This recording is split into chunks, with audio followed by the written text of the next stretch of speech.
it's a bill curve. Yeah, that's right. It's a bill curve. The people who are on the right, extremists, and there are people on the left, extremists. And you need also to manage those who want the female to be everywhere. Yeah, exactly. We just had a debate in Australia about gay marriage, and it was a big debate. Exactly. Conservative voices and the more extremist voices. Exactly. Let me give I know, for an example, that a failure could be tackled by, for an example, if I had a gay female here. Yeah. Oh my God, that would be, and we were even, I was telling indirectly to the recruiters, be careful, gay female. I don't want any issue that will question the problem, whether it's right or wrong. Yeah, it doesn't matter. You have to manage your way to I'll give an example. The first lady that I hired was covered. I didn't look for someone who wasn't covered for a reason. So she was competent, but she has to be covered. That was in 2016. Stepping. Yes. Stepping. And now, remember? And now? And now she's only covered. She's the only one, is she? It was a trick. That's fantastic. And even the HR people actually had the workshops with those females, and they asked them to help them to actually inject gradually. Inject to the organization gradually. Gradually, yes. I mean, most of them, they are very talented. They are looking for career path. They are looking for the better position. But we want them to first start work slowly until they will reach one time. Even the dress code, they ask for a kind of certain dress code, no full makeup. We should this is not the right actually to talk to them this way, but the HR helped them a lot to fit in, to fit in, and at the same time to do the work by themselves. I was saying this to them because I couldn't put it in a dress code policy. Yeah. When you come to the office, you can wear high heels, but don't just go all the way. I can't just write this. Yeah, that's true. Don't put a full makeup. Yes, that's right. Be careful if your hair get out of the cover. Yeah. But I can't even do it in public for them. So I was trying to do it for them one-to-one. Yes. In a much friendly manner, like I'm your big brother. Listen to me. Yeah. It's an advice. Yeah. And of course, one of the screening factors, the unofficial screening factors, that I was asking the team to go and ask them in the interview, what's your Twitter account? And please go and check it. And we found women, who were so extremist. At a time in 2016, they were pushing for female liberty. They were also an extremist, so they were screened out. I don't want any trouble. At the beginning, I want a bill curve, a normal female, that she will not look for extremist cases, neither an openness or a close. Yes. So the first 30 female were top notch, fit the purpose, and then vice president, we're talking about it.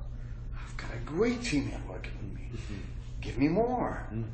I got a great potential over there. Give me more. So it split up to be a news and a culture and a CC. Yeah, it was a journey. It was a journey. It was a journey. I learned a lot from it. It's a wonderful story, Mohammed, of the skill of actually how you make change happen in a very difficult environment. It's a great story to share, really, how this sort of thing. And you can see the sensitivity of what's possible and dealing with what's possible and building it. But how you take an organisation, a culture with you. I mean, if you introduce extremist Twitter, well, you can upset the apple cart very early you can on. trash the whole thing Exactly.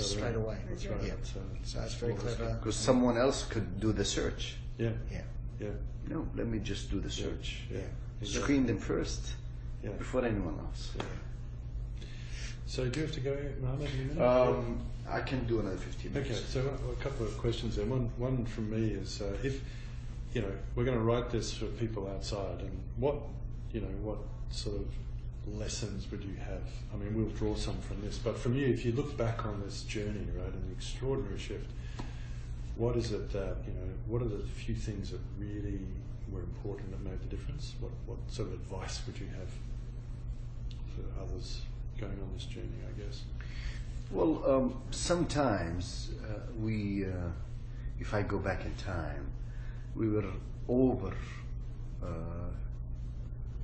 oversizing the risk of the change.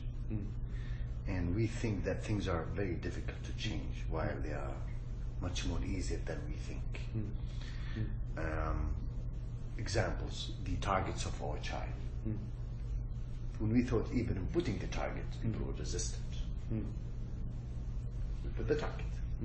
When we put tough targets in terms of points, people were resistant. We make it.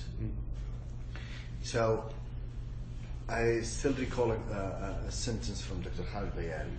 When you see resistance, that's an opportunity. Push for more. So I was seeing him when people resisting from a target or a change, we push for more. And he starts diverting from the mechanical way of doing this to the behavioral way of doing it. And then it gets tackled very easily. So if I go back in time, there are things that I can do in 3 years, or I've done in 3 years, I would have done it in 2, maybe in 1 year. If I would just not overestimate it, or how difficult the change would be with the risk and the change. So people get changed surprisingly. So be more courageous. Exactly. Maybe if I go back in time and I would like to change the change thing in SCC is it's the inclusion at the beginning of the journey. The inclusion of everyone was not that massive. We started to include everyone as we move later at the stage. Include more people earlier. At the beginning, we were including only certain people. Dr. Khalid Bayari started doing that, but it was a little bit late. I think that inclusion happened in 2014, we will be achieving what we have achieved in 2017, 17, in 2016 or maybe 15. So the more that we include people, that would have helped us a lot. Maybe another lesson learned that again, if I go back in time, I will change it is take a risk and give young people more responsibilities. I'm not talking about myself here, but what I've seen it is with my team, with other teams, we've seen potential and change coming out of younger people. Right. And I think that gives an indicator that the biggest factor of resistance and change management sometimes is how long you've been here, or sometimes, I don't know, it's discrimination, but how old are you? But maybe I would link it to how long you've been here, more than how old you are. Dr. Khalid is the oldest in the senior team, but he's the most changed person. So I would relate it to how long you've been here is a main factor. So you are younger, people are more change ready. Exactly. The younger, I would say, in terms of tenure, not in terms of age, because even the younger people who have been here for 10 years, they could not change. So the tenure is something to look at from a change management perspective. So if I go back, I was learning as well from this change management journey. If I go back in time, I'll look at these factors again. That will help me in accelerate the change that happened. But again, it's a wonderful journey. It exceeded my expectations, to tell you the truth. What about personally? What changes have you noticed?